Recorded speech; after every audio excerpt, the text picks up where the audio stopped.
Welcome back to Chapter 9. Life is dangerous.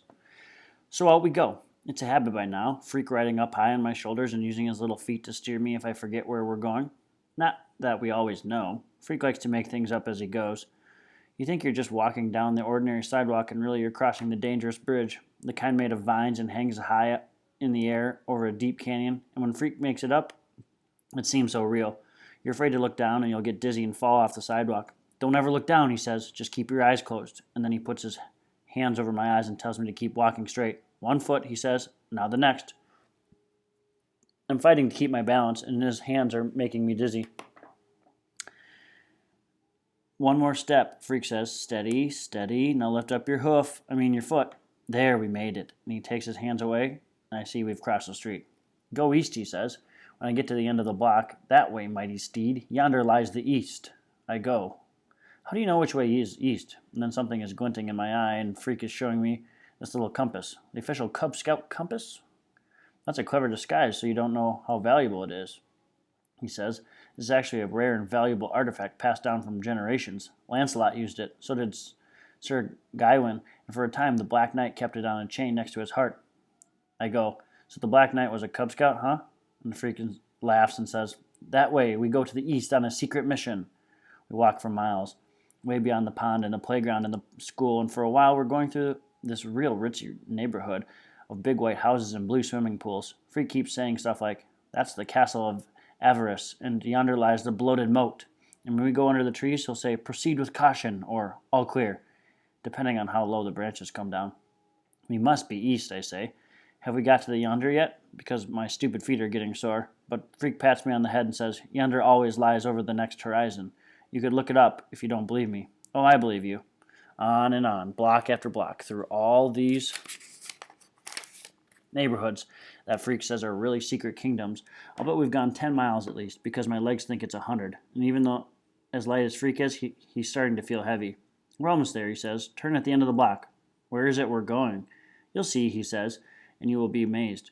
Ahead there's a busy intersection, cars whizzing by, and it all seems sort of familiar. Can we stop for a Coke, I say? Grim gave me $1. Big deal, but we can split it.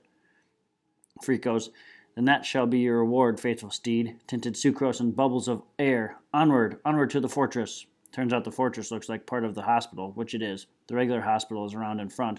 There's this new building added on out back. Medical research, it says over the door. And I know because I made Freak spell it out. Does that mean they do experiments and stuff? Freak says, indeed they do. What kind of experiments? I ask. Can you keep a secret, he says. Do you swear on your honor? Sure, on my honor.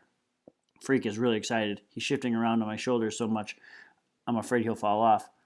That's not good enough, he says. You need to swear by blood. You mean like cut myself? Well, no, he says. And you can tell he's thinking about it real hard. An actual incision is not necessary. It's the same thing as if you just spit on your hand. Huh? Saliva's like blood without the red, he says. Do I say spit on your hand?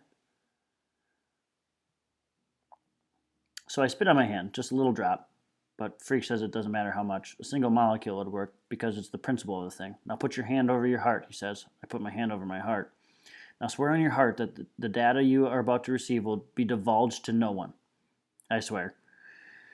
Freak bends down. He's got his hand cupped around my ear and he's whispering, inside the research building is a secret laboratory called the Experimental Bionics Unit. The unit's mission is to develop a new form of bionic robot for human modification. What's that, I say. Shh. Speak this to no one. But at some future time, as yet undetermined, I will enter the lab and become the first bionically improved human. I still don't know what it means, I say. Bionics. And please don't make me look it up in the dictionary. Bionics, Freak says. That's the science of designing replacement parts for human body. You mean like mechanical arms and legs? That's ancient history, Freak says. The Bionics unit is building a whole new body just my size. Yeah? What will it look like? A robot? A human robot, Freak says. Also, it will look a lot like me, only enlarged and improved. Yeah, right, I say. Let's go home. My feet are tired. Freak tugs hard on my hair. True, he says, with his voice getting high and excited. I've been in there, in the special unit. I have to go every few months for tests. They've taken my measurements, analyzed my blood and metabolic rates. They've monitored my cardiac rhythms and my respiratory functions. I've already been x-rayed and CAT scanned and sonogrammed. They're fitting me for a bionic transplant. I'm going to be the first. I can tell he really means it. This isn't a pretend quest or making houses into castles or swimming pools into moats. This is why we came here, so Freak could show me where he's been. The place is important to him. I understand this much, even if I still don't understand about bionics or what it means to be a human robot. Will it hurt, I ask, getting your parts replaced? Freak doesn't answer for a while, and then he says in a stern, smart voice, Sure, it will hurt.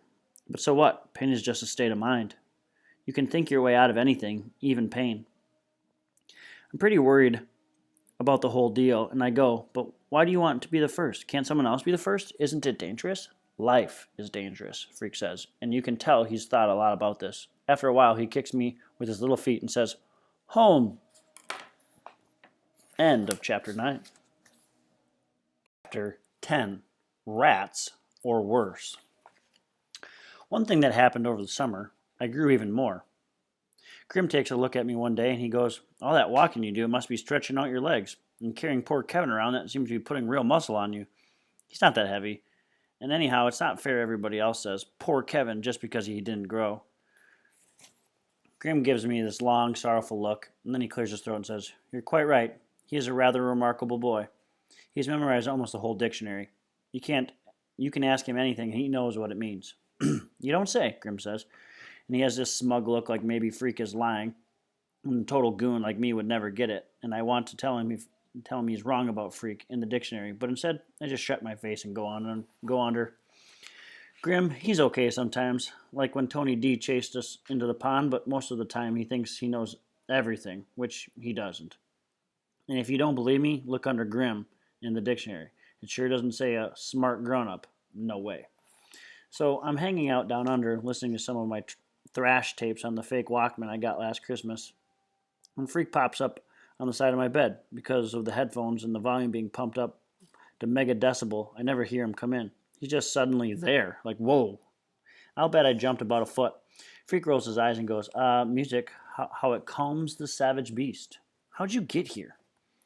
Would you believe teleportation? No? Then I came down through the bulkhead door like always. And like always, I have a quest in mind. Right away I go. My feet hurt. We don't have to leave the neighborhood. Cool, what kind of quest is this? Freak grins. A treasure hunt. Except we don't really have to hunt because I already know where the treasure is. Where? Underground, he says, specifically in the sewer. Yeah, right, I say and sit back down on the bed. Freak is looking at me sideways, and I can tell he's not telling me everything, which he almost never does. Not all at once. Truth, he says. The treasure is hidden in the storm drain. This has been confirmed by visual observation. Treasure in the storm drain? You mean like a gold and diamonds kind of stuff? Possibly, he says, acting mysterious. Anything is possible. The deal is, we have to wait until night, so no one can see us messing with the storm drain. Not just night, Freak says. We need to do it at exactly 3 in the morning. Optimum darkness occurs at 0300 hours, he says, looking at the new watch his mom gave him, the kind that tells you what time it is in Tokyo, just in case you're wondering. We must dress in black and cover our faces with soot. For the next couple of hours, we try to find soot, but it turns out you need a fireplace for soot, or at least a chimney, so Freak finally decides that my idea about using regular dirt will have to do. I've got black dungarees, I say, but no black shirt. Can I wear a dirty shirt? Freak makes a face and says, What a disgusting idea. Don't worry about the shirt. I'll get you one. Can you manage black socks? You ever notice how long it takes for things to happen when you know you're supposed to? When you know they're supposed to happen? My fake Walkman has a built-in alarm, and I set it for 2 in the morning and wear the headphones to bed.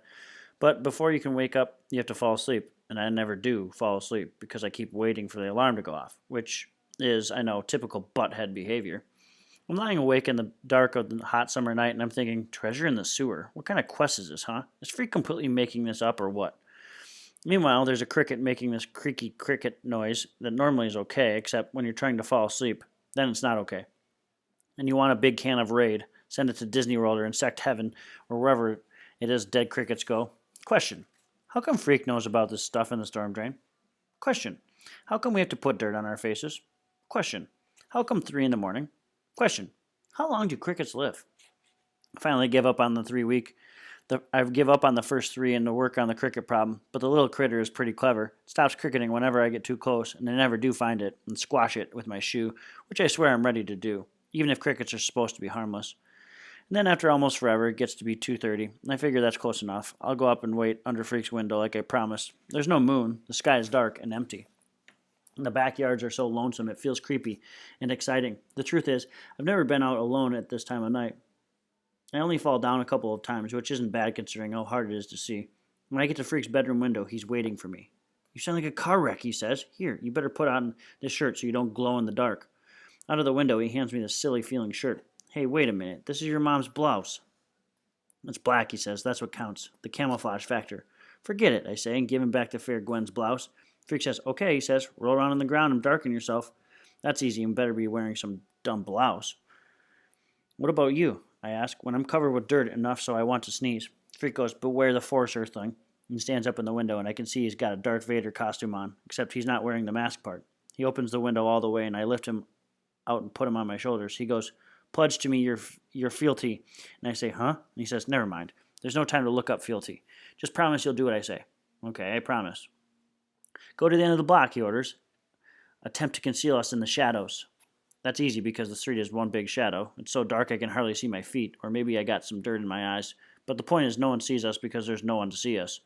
You'd never know anybody lived here, let alone a whole block full of people. It's like we're an empty planet or something. Was the real Darth Vader as tall as this? Freak asks. From where he's riding high up on my shoulders. I thought it was just a movie. You know what I mean. What's that? That is a cat that runs out from under my feet, so out of nowhere, sudden that my heart goes wham! Was it a black cat? Freak wants to know. Too dark to tell, I say. Are we almost there?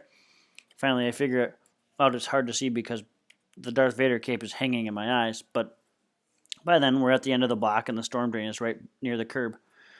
See if you can pull it open, Freak says. He's standing with his arms folded, an expression on his face. Well, he really does look like a pint-sized Darth Vader. I hook my hands on the storm drain gate and give her a heave, but nothing happens. I can't budge it. Try again, he says, with his arms folded like he's the Lord of the universe. I try again, and it's like a grate is super good or something. No way can I pull it up. Freak is tugging at my leg, and he goes, Option 2 is now in effect. He reaches inside his little cape. Out comes a flashlight, one of those small kinds that look sort of like a cigarette lighter, and also a spool of kite string. I devised a special retrieval device, Freak says. Looks like a bent paper clip on a string. I say, and Freak tells me to shut up and follow orders. You hold the string, he says, and then he gets down on his knees and shines the little flashlight through the grate. Can you see it, he asks? Can you? I look, but it's hard to see anything, and it smells like something died in the storm drain, which, come to think of it, it probably did. Rats are worse. Down there, Freak says, the beam is hitting it right now. That's a piece of junk. Wrong, Freak says, real fierce. It looks like a piece of junk. It may very well contain fabulous wealth. Drop the line down and see if you can hook it. I'm thinking, boy, what a butthead, rolling in dirt for this little Darth Vader so he can play pretend games in the middle of the night. But I do what he asks. I drop the hook down and watch to my surprise. It actually hooks into something, and then when I pull up on the kite string, I can see what it is. A purse, I say. Looks like a grotty old purse. Careful, Freak says. Pull it up to the grate so I can grab the strap. I bring it up an inch at a time, and Freak manages to get his small hand down through the grate and grab hold of the soggy old purse, and then he almost drops it. I yank up on the kite string, and we both manage to squeeze the slimy purse up through the bars. Whew, mission accomplished, Freak says. The old purse is torn and wet, and I don't want to touch it unless I have gloves on. Gross, I say. Somebody must have flushed this down a toilet. No way, Freak says. I saw one of Tony D. Punk's stuff it down there yesterday morning. Yeah? They must have stole it. No doubt, Freak says. And he opens the clasp and points his little light inside the purse. By now I know there isn't going to be any treasure, but still this is pretty cool. Recovering stuff that Blade's gang ripped off from some old lady or whatever. A wallet, Freak says, and he flips open the cheap-looking wallet, the kind that's made out of to hold credit cards. There's no money inside, but there's a plastic ID card. On the plastic card is a lady's name, Loretta Lee, Freak says. I'll bet you anything she's a damsel in distress. Which, as it turns out, is almost true. The real deal is that she's a damsel who causes distress, which is why and what we find out the very next day. End of chapter 10. Now remember, language in this, just because we hear it doesn't mean we need to say it. It's more for your viewing pleasure, and people write these because, this is an older book. And so back then it was okay to say some of the words that were in it, but we don't say them now. We'll check back in tomorrow with chapter 11.